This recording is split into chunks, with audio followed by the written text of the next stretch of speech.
मुझे बस को इतना समझा दे भाई कि केएल राहुल की क्या गलती है। नहीं, अगर इंडियन बैटर्स ने इसी तरीके से परफॉर्म करना था, इंडिया ने अगर इतने ही रन बनाने थे तो भाई को भी खिला लेते, क्योंकि टूटा है घर का घमंड, गंभीर भाई का घमंड।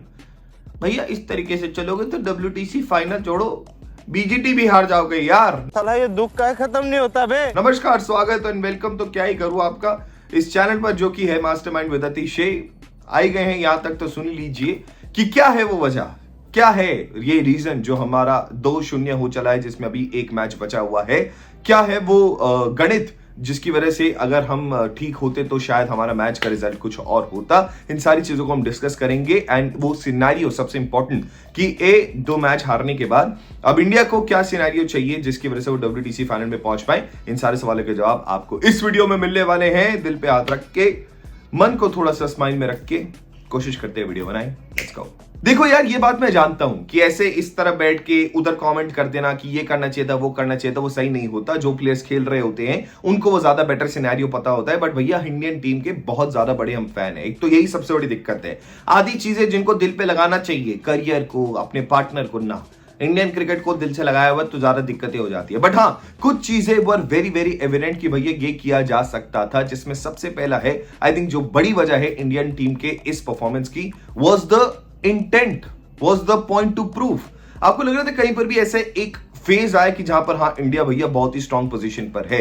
मतलब न्यूजीलैंड, साउथ अफ्रीका, ऑस्ट्रेलिया का एक टाइम पे जैसे कहर होता था, मुझे लगा कि वही दिन जो है वापस आ गए हैं। टीम इंडिया इतनी डरी डरी खेल रही थी अपने ही होम पिच पे, अपने ही इंडिया में, कि ऐसा लग रहा था कि कभी भी हमने न्यूजीलैंड को उन पे डोमिनेंस जो है अपनी नहीं दिखाई।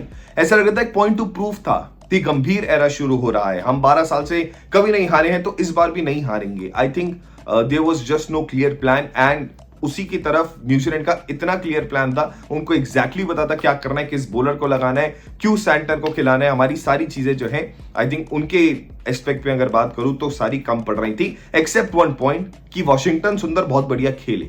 अरे तो बाकी भी तो खेलते, बाकी के केला खाने आए थे क्या? सर ऐसे नहीं चलता है। एक प्लेयर से अगर आप सोचे कि पूरा टेस्ट मैच जीत जाएंगे, जैसे ही एक कोच की वजह से पूरा टेस्ट मैच हम हार गए हैं, ये कहना भी गलत होगा। पर हाँ, आपको ये करना चाहिए था। वॉशिंगटन सुंदर के साथ साथ जो रिस्पॉन्सिबल प्लेयर्स हैं उनको रिस्पॉन्सिबिलिटी लेनी चाहिए थी। क्योंकि आप समझिए, आप T20 एक फॉर्मेट को प्रॉपर तरीके से छोड़ रहे हैं, ये रीजन देकर कि हम दूसरे फॉर्मेट पे फोकस करेंगे। तो फोकस तो करो ना मेरे भाई, ऐसे नहीं चलेगा। रोको सर, आप एग्जाम्पल सेट करने वाले प्लेयर हैं और इस तरीके की सिचुएशन में अगर सीनियर प्लेयर्स नहीं संभालेंगे तो फिर कब संभालेंगे यार? सरफराज खान ने तो 150 वहां भी बना दिए थे। आई थिंक यहाँ पर कोहली का रुकना बहुत जरूरी था। रोको का जो फॉर्म है वो एक बहुत बड़ा कंसर्न चल रहा है बहुत टाइम से। रोहित शर्मा का भी बल्ला जो है बिल्कुल नहीं चला, पर उन पे ब्लेम थोड़ा जाएगा।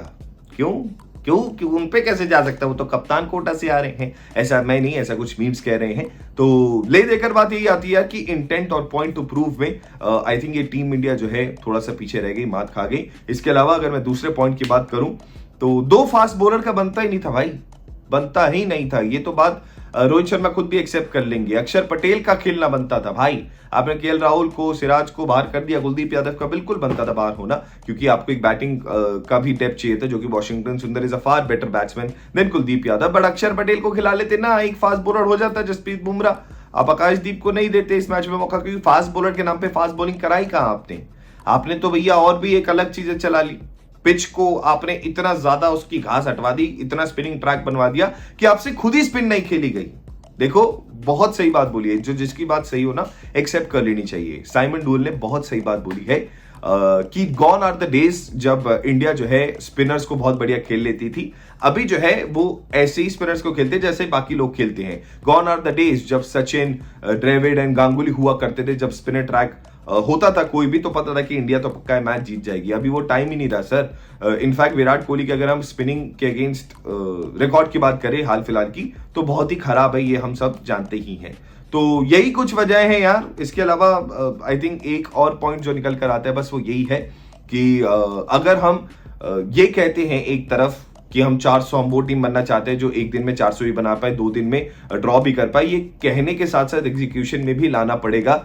अगर हम अटैक कर रहे थे तो पूरा नहीं कर रहे थे, एक जना कर रहा है एक जना नहीं कर रहा, अगर हम डिफेंड कर रहे थे तो पूरा नहीं कर रहे थे। एंड आई थिंक उसी का फायदा जो है वो न्यूजीलैंड टीम ने उठाया है। अब भैया आपको उठानी होगी जिम्मेदारी, क्योंकि अब बचे हैं अपने 6 matches before the WTC final, और उसमें से हमें अब 4 मैच जीतने होंगे, including the 1 match which is remaining of India versus New Zealand. तो अगर इंडिया वर्सेस न्यूजीलैंड का ये हम जीतते हैं तो जो BGT सीरीज होगी इंडिया वर्सेस ऑस्ट्रेलिया 5 मैचों की, उसमें हमें कम से कम 3-2 से ऑस्ट्रेलिया को हराना होगा, तब जाके हमारा WTC फाइनल का रास्ता खुलेगा।